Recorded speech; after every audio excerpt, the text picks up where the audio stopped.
كتاب أنزل إليك فلا يكن في صدرك حرج منه لتنذر به وذكرى للمؤمنين.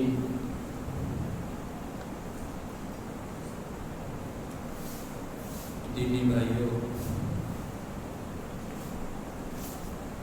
اسلامی خواتین،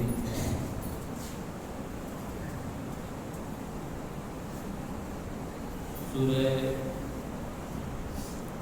اعراف کی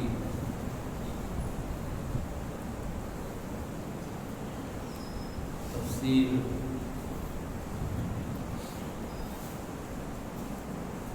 کا خلاصہ آپ کے سامنے پیش کیا جا رہا ہے۔ اس کی پہلی آیت میں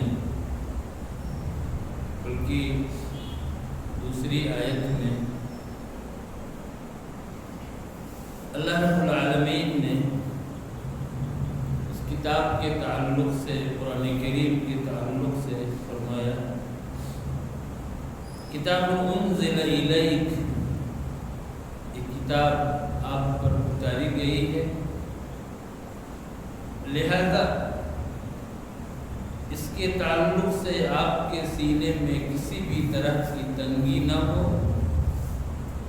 اور کیوں اتاری گئی؟ لتنذر بہ، تاکہ اس کے ذریعے آپ ڈرائیں،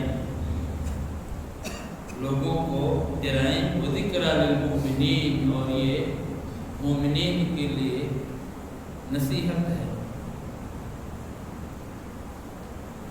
دیکھیے یہاں پر اس کتاب کو نازل کرنے کا مقصد بتایا گیا کہ آپ اس کے ذریعے سے لوگوں کو ڈرائیں۔ انذار کا لفظ استعمال کیا قرآن کریم نے، اور انذار جو ہے یہ دو طرح کا ہوتا ہے۔ ایک تو عام انذار جو عام طور پر کافروں کے لیے ہوتا ہے، اور دوسرا انذار ایسا ڈرانا جو انتفاع کے لیے ہو، فائدہ حاصل کرنے کے لیے ہو، تو یہ مومنوں کے لیے ہوا کرتا ہے۔ تو ایک انذار وہ ہے جس میں تہدید بھی ہو، دھمکی بھی ہو، تو اس طرح کا انذار یہ کافروں کے لیے استعمال کیا گیا ہے۔ اور وہ انذار جس سے ایک انسان کو فائدہ پہنچانا، انتفاع مقصود ہو، مومنوں کے لیے استعمال کیا گیا ہے۔ اللہ رب العالمین نے اس کتاب کے تعلق سے بتایا، اور پھر اس کے بعد تمام لوگوں کو اس بات کا حکم دیا کہ تمہارے رب کی طرف سے جو کچھ اتارا گیا ہے اسی کی پیروی کرو، اسی کو فالو کرو، اور اس کے علاوہ جو کچھ بھی تم دیکھتے ہو، جو لوگ بھی معبود بنے بیٹھے ہوئے ہیں، ان کی پیروی مت کرو، قلیلا ما تذکرون۔ اور آگے اللہ رب العالمین نے آدم علیہ السلام اور شیطان ابلیس کا تذکرہ کیا ہے، اور آپ یہ جانتے ہیں کہ فرشتوں کو حکم دیا گیا تھا کہ آدم کو سجدہ کرو، اور ابلیس انہی کے ساتھ رہتا تھا، تو یہ حکم ابلیس کو بھی شامل تھا۔ اس لیے فرشتوں نے جب سجدہ کیا تو ابلیس کو بھی سجدہ کرنے کا آرڈر تھا، لیکن اس نے سجدہ نہیں کیا۔ یہاں ایک سوال پیدا ہو سکتا ہے ذہن کے اندر کہ جب حکم فرشتوں کو دیا گیا اور ابلیس نے سجدہ نہیں کیا، تو ابلیس یہ سزا کا مستحق کیوں ہوا؟ ہمارے سامنے جو آیت ہے اس سے یہ معلوم ہو رہا ہے کہ نہیں، ابلیس کو بھی حکم تھا، ابلیس کو بھی آرڈر تھا۔ اللہ نے کہا ما منعک الا تسجد اذ امرتک، اے ابلیس جب میں نے تم کو حکم دیا پھر تم نے سجدہ کیوں نہیں کیا؟ اس سے معلوم ہو رہا ہے کہ ابلیس کے لیے اسپیشل آرڈر تھا کہ تمہیں بھی سجدہ لیکن اس نے اس آرڈر کو فالو نہیں کیا جس کی بنیاد پر وہ اللہ رب العالمین کے عتاب کا مستحق ہوا۔ ایک دوسری بات جو یہاں دوسرا سوال ذہن میں آتا ہے کہ ابلیس کے اس گناہ کو اتنا بڑا گناہ کیوں مانا گیا؟ سجدہ کا حکم دیا گیا تھا اور اس نے سجدہ نہیں کیا، تو اس کے اس جرم کو اتنا بڑا گناہ کیوں مانا گیا؟ یہ بات ذہن میں آتی ہے کہ اتنا بڑا گناہ ابلیس کے اس جرم کو کیوں مانا گیا؟ دیکھیے اس کی وجہ یہ ہے کہ اس نے اللہ رب العالمین کے حکم کے مقابلے میں قیاس کیا تھا۔ اللہ رب العالمین کے حکم، اس کے آرڈر کے مقابلے میں اس نے کیا کیا تھا؟ قیاس کیا تھا، اور اس کی وجہ سے اس کے اس جرم کو بڑا جرم مانا گیا۔ اس کو کہتے ہیں قیاس مع نص، ایک انسان نص کے مقابلے میں قیاس کرے۔ اللہ کا کوئی حکم قرآن کریم میں موجود ہے، نبی پاک کی احادیث میں موجود ہے، اور اس حکم کے مقابلے میں وہ قیاس کرے، اپنی بات کہے، تو یہ کیا ہے؟ قیاس مع نص ہے۔ تو اللہ رب العالمین کے حکم کے مقابلے میں اس نے قیاس کیا، اس بنیاد پر اس کے اس جرم کو بڑا جرم مانا۔ اور قیاس بھی کیا کیا؟ اس نے قیاس بھی کیا کیا؟ کیا کہا کہ میں آدم سے بڑھ کر کے ہوں، آدم یہ مجھ سے بڑے نہیں ہیں۔ اور اس کی دلیل کیا دی اس نے کہ اے اللہ، تو نے آدم کو مٹی سے پیدا کیا ہے اور مجھ کو آگ سے پیدا کیا ہے۔ ایک تو اللہ کے آرڈر، اللہ کے حکم کے مقابلے میں اس نے قیاس کیا، اور دوسری چیز یہ کہ اس کا قیاس بھی غلط تھا، اس کا یہ قیاس بھی غلط تھا۔ اس کو قیاس فاسد کہتے ہیں شریعت کی اصطلاح میں۔ تو یہ قیاس بھی اس کا غلط تھا۔ وہ کیسے قیاس کیا تھا اس نے کہ میں آدم سے بہتر ہوں، کیوں؟ اس لیے کہ تو نے مجھ کو آگ سے پیدا کیا اور آدم کو مٹی سے پیدا کیا۔ یہ اس کی دلیل تھی۔ حالانکہ اگر آپ دیکھیے مٹی اور آگ دونوں کا موازنہ کیجئے، دونوں میں کمپیریزن کیجئے، تو مٹی یہ آگ سے بہتر نظر آئے گی۔ آپ مٹی میں ایک دانہ ڈال دیجئے مٹی میں، تو وہ مٹی آپ کو 700 دانے اگا کر کے دے گی یا اس سے کم و بیش دے گی۔ لیکن اگر وہی دانہ آپ آگ میں ڈال دیجئے تو آگ اس دانے کو جلا دے گی۔ آگ اس ایک دانے کو بھی جلا دے گی، لیکن مٹی میں آپ ایک دانہ اگر ڈالیں گے تو مٹی آپ کو نہ جانے کتنے دانے دے گی۔ اس نے اپنے بہتر ہونے کی جو دلیل دی تھی، وہ دلیل بھی اس کی فاسد تھی، بیکار قسم کی دلیل تھی۔ ایک تو اس نے نص کے مقابلے میں قیاس کیا، اور دوسری چیز یہ کہ اس نے قیاس بھی کیا قیاس فاسد کیا۔ اب کیا کیا اللہ نے اس کو رادۂ درگاہ کر دیا، لیکن رادۂ درگاہ کرنے کے بعد ابھی اس کو جنت سے نکالا نہیں۔ کیوں؟ اس لیے کہ آدم علیہ السلام کی آزمائش ابھی باقی تھی، اسی ابلیس کے ذریعے سے آدم کی آزمائش ہونی تھی۔ اس وجہ سے اللہ نے ابھی اس کو جنت سے نکالا نہیں، بلکہ کیا کہا آدم سے؟ وَيَا آدَمُ اسْكُنْ أَنْتَ وَزَوْجُكَ الْجَنَّةَ، اے آدم تم اور تمہاری بیوی یہ دونوں جنت میں ٹھہرے رہو۔ یہ آدم کو اس بات کا حکم دے دیا گیا کہ تم دونوں جنت میں رہو۔ اور اب آپ دیکھیے جنت میں دونوں کو رکھ دیا گیا، اور ابلیس نے اللہ رب العالمین سے ایک سوال کیا مطابق۔ ابلیس نے کیا کہا کہ اے اللہ، تو نے مجھ کو گمراہ کر دیا ہے، تو میں کیا کروں گا؟ لَأَقْعُدَنَّ لَهُمْ صِرَاطَكَ الْمُسْتَقِيمَ، میں ان تمام کے لیے، آدم اور اس کی اولاد کے لیے تیرے سیدھے راستے پر میں بیٹھ جاؤں گا، صراط مستقیم پر میں بیٹھوں گا، اور میں ان کو صراط مستقیم پر چلنے نہیں دوں گا، اور جو چلے گا اس کو پکڑ کے کھینچوں گا، میں یہ کام کروں گا۔ آپ دیکھیے یہاں ابلیس کیا کہہ رہا ہے؟ صراط مستقیم پر بیٹھوں گا۔ گویا کہ ابلیس کو بھی یہ معلوم تھا کہ صراط مستقیم ایک ہی ہے، جنت تک لے جانے والا راستہ ایک ہی ہے۔ اس نے، آج لوگ کہتے ہیں کہ چاروں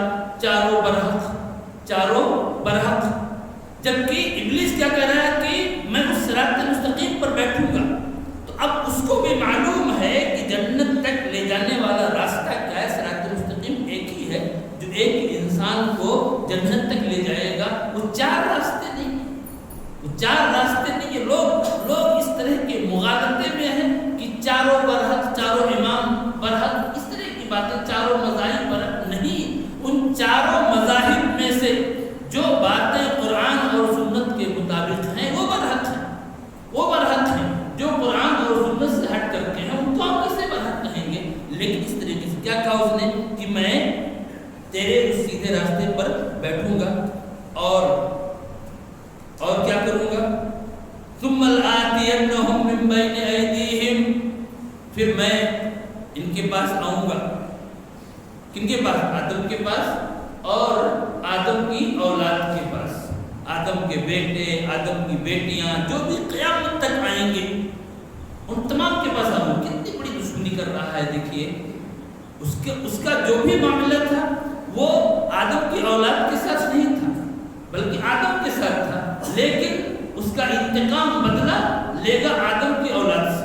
کہا کہ لآتینہم من بین ایدیہم ومن خلفہم، میں ان کے سامنے سے آؤں گا، ان کے پیچھے سے آؤں گا، ان کے دائیں سے آؤں گا اور ان کے بائیں سے آؤں گا.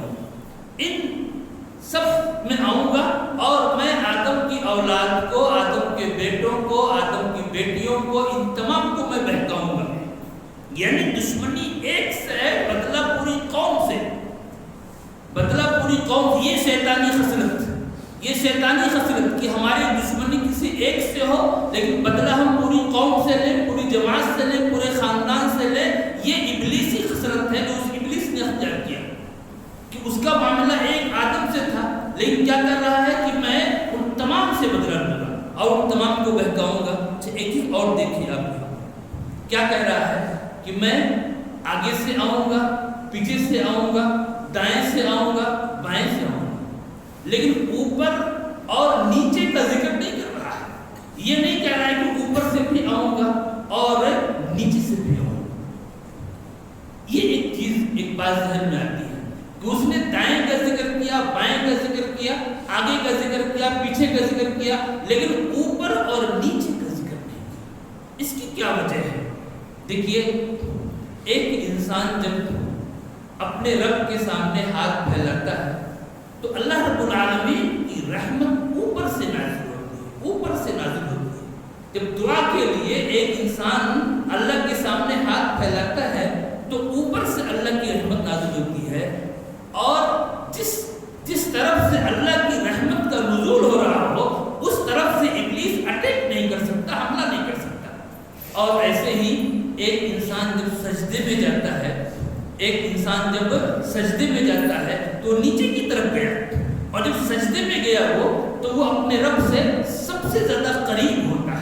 اس بنیاد پہ ابلیس نے ان دونوں کا اوپر کا اور نیچے کا ذکر نہیں کیا. معلوم یہ ہوا کہ اگر ابلیس کے فتنے سے بچنا چاہتے ہو تو دعا کو لازم پکڑو، سجدے کو لازم پکڑو.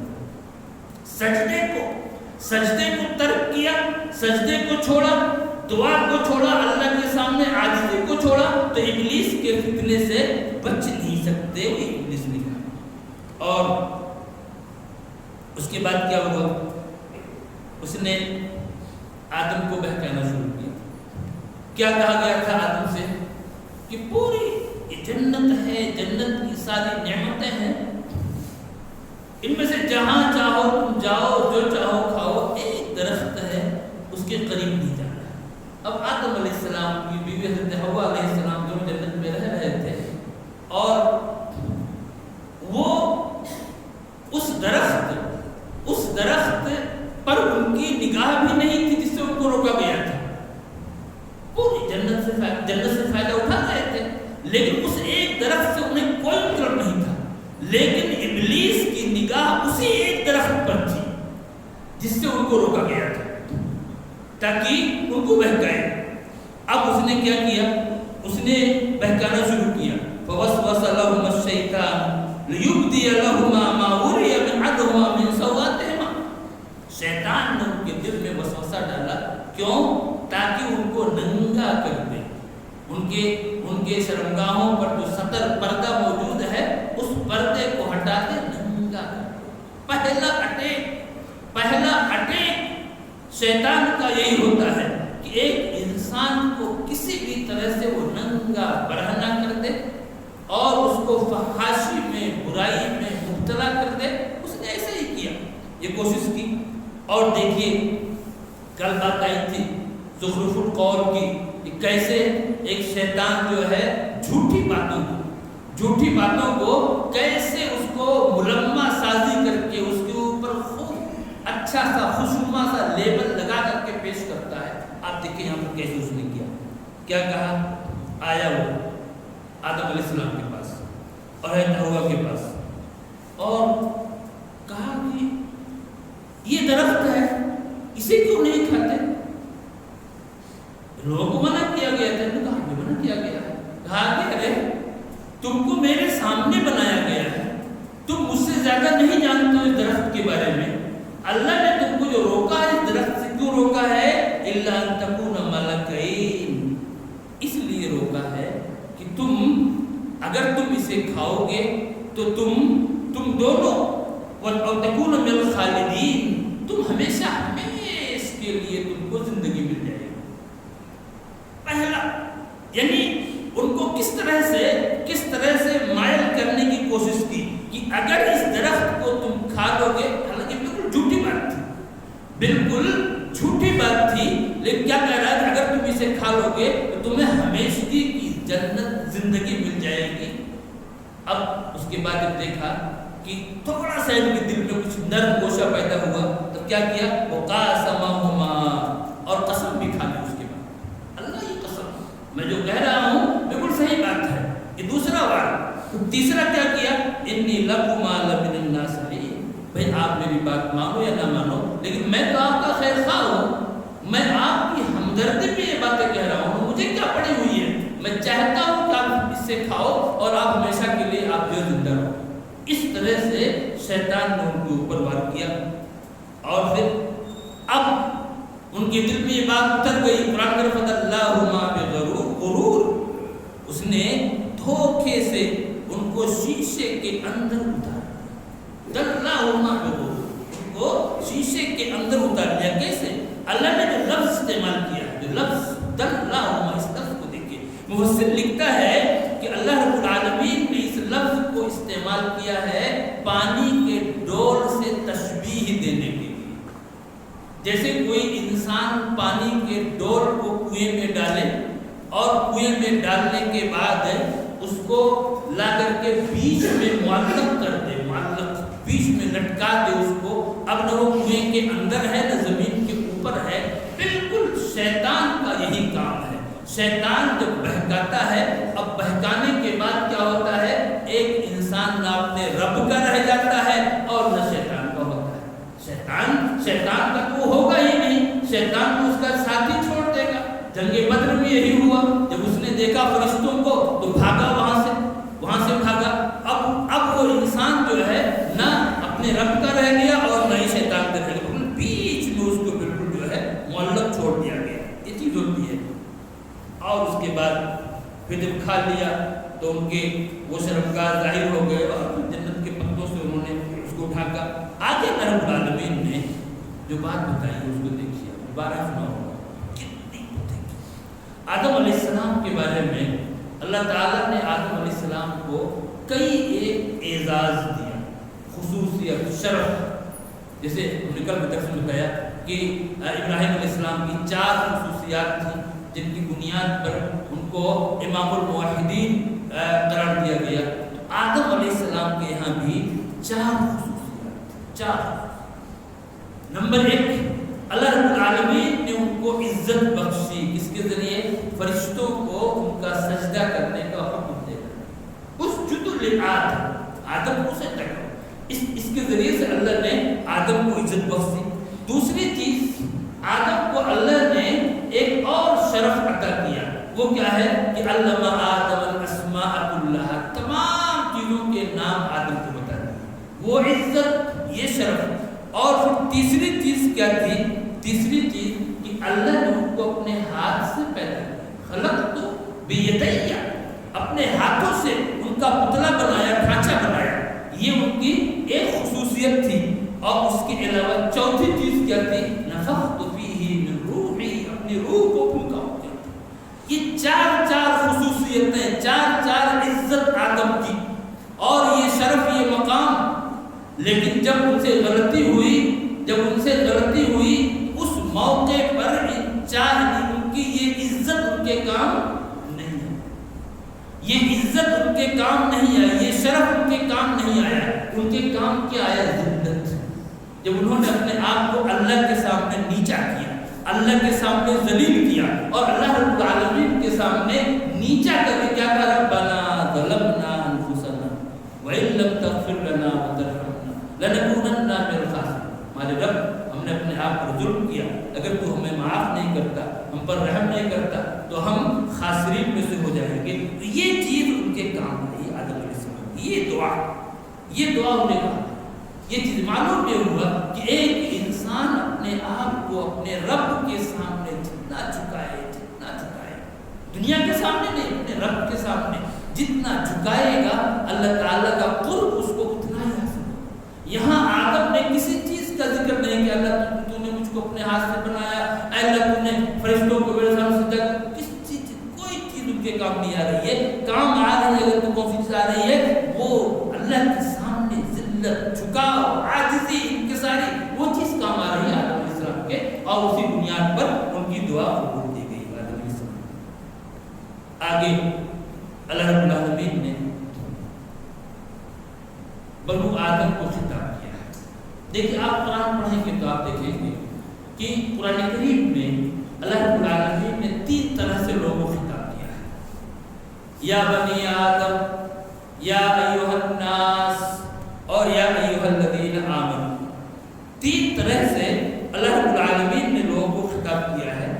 آپ دیکھیں تو یہ 2 خطاب جو ہے، یا بنی آدم اور یا اے آدم کے بیٹو، یا ایھا الناس، اے لوگوں، یہ خطاب جو ہے تو اس خطاب میں سارے لوگ شریک ہیں. لیکن یا ایھا الذین آمنوا، یہ اے مومنو، یہ خطاب جو ہے، یہ خطاب یہ کرامت کا خطاب ہے.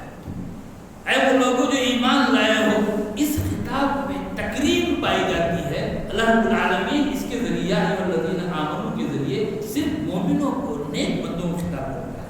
اللہ نے کیا کہا یہاں پر؟ یا بنی آدم، اے آدم کے بیٹو، قد انزلنا علیکم لباسا یواری سوآتکم وریشا، ہم نے تمہارے اوپر لباس کو اتارا ہے جو تمہارے شرمگاہوں کو چھپاتا ہے. وریشا، اور ریش کو اتارا. یہ لباس کیا ہے اور ریش کیا ہے؟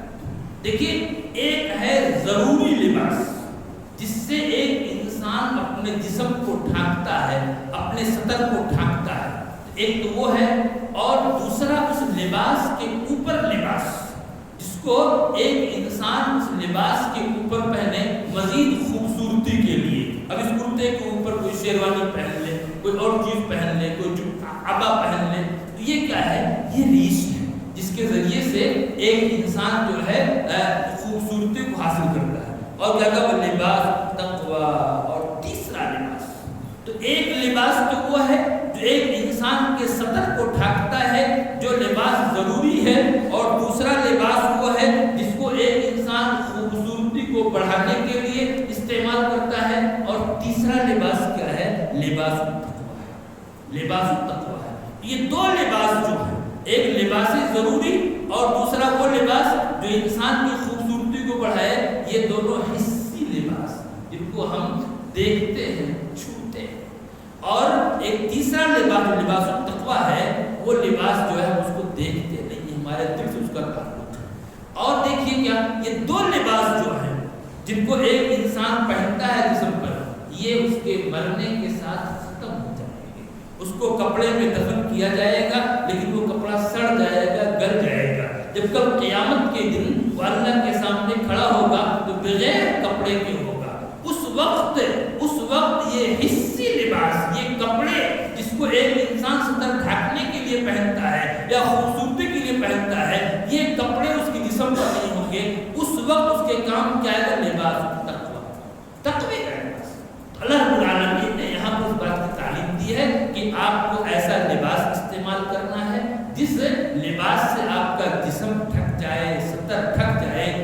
بے پردگی نہ ہو، جس میں آپ آسانی سے نماز وغیرہ ادا کر سکیں، اور ساتھ ہی ساتھ تقوی کو اختیار کرنا ہے تاکہ دنیا میں جو آپ کو خوبصورتی حاصل ہو رہی ہے آخرت میں بھی اس کا فائدہ آپ کو ملتا ہے۔ اگر رب العالمین نے خواہش کا اور گناہوں کا ذکر کیا، اور پھر کھانے پینے میں اسراف سے، فضول خرچی سے لوگوں کو منع کیا، اور اس کے بعد پھر کافروں کا ذکر کیا جو اللہ رب العالمین کی آیات کو جھٹلاتے ہیں اور تکبر کرتے ہیں، ان کا تذکرہ کیا کہ ان کے لیے آسمان کے دروازے کھولے نہیں جائیں گے اور وہ جنت میں داخل نہیں ہو سکتے، یہاں تک کہ اونٹ سوئی کے ناکے میں داخل ہو جائے، جس کو کہتے ہیں تعلیم بالمحال، ایسا نہ اونٹ سوئی کے ناکے میں داخل ہوگا اور نہ ہی وہ جنت میں داخل ہو پائیں گے۔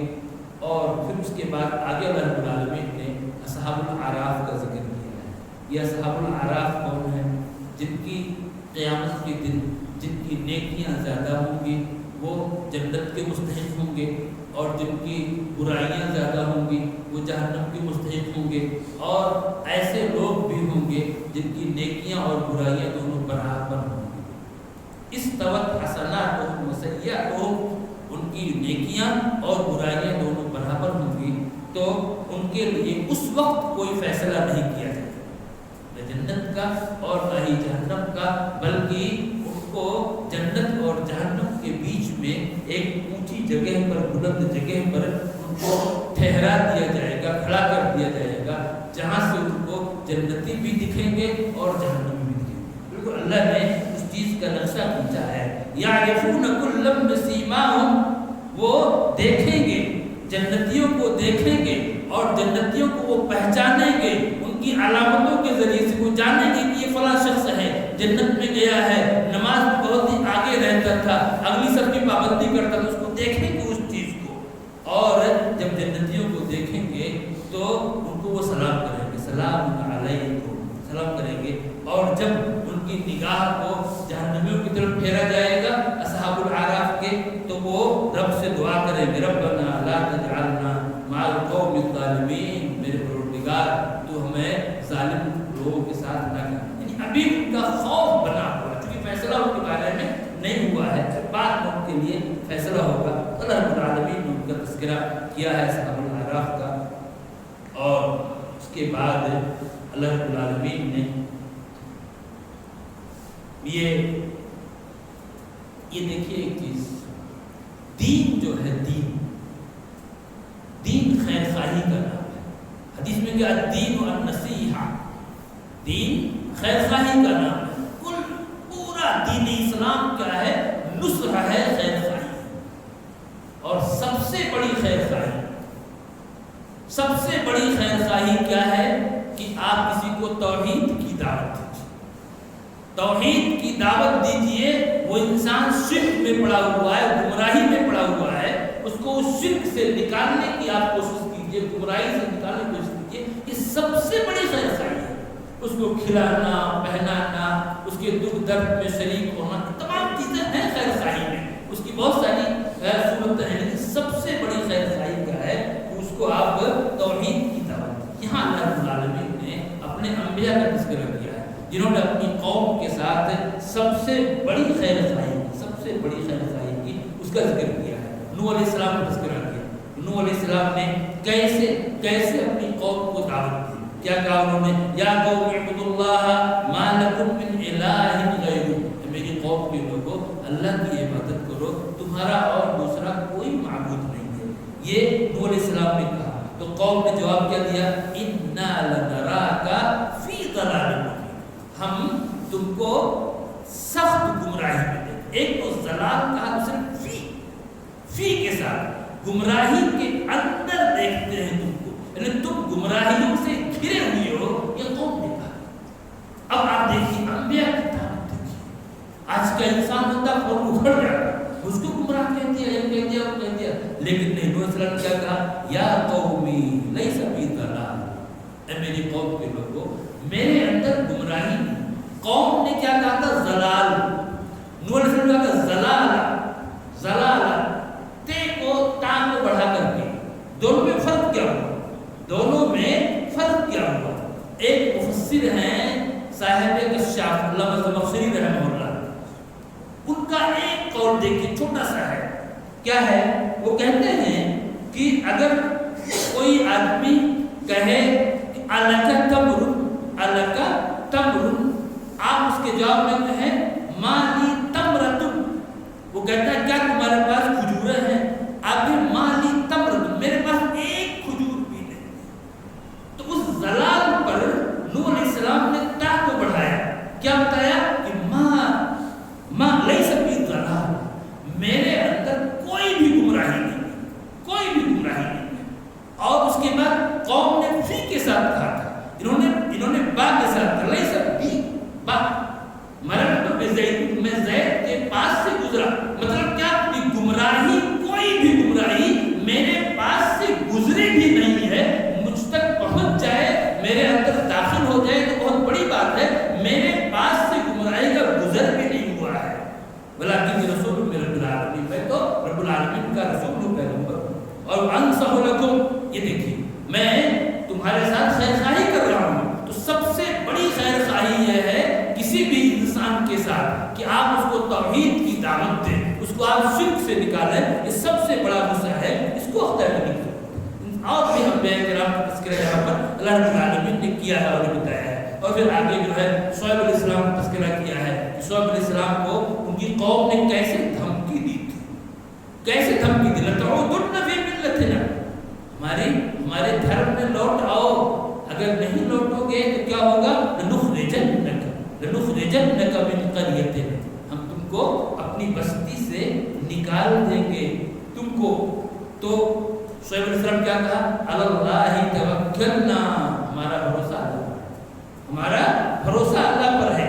یہ شعیب علیہ السلام نے جواب دیا، تم کو اپنی طاقت پر بھروسہ ہے اور ہم کو اپنے رب پہ بھروسہ ہے. اب آپ دیکھیے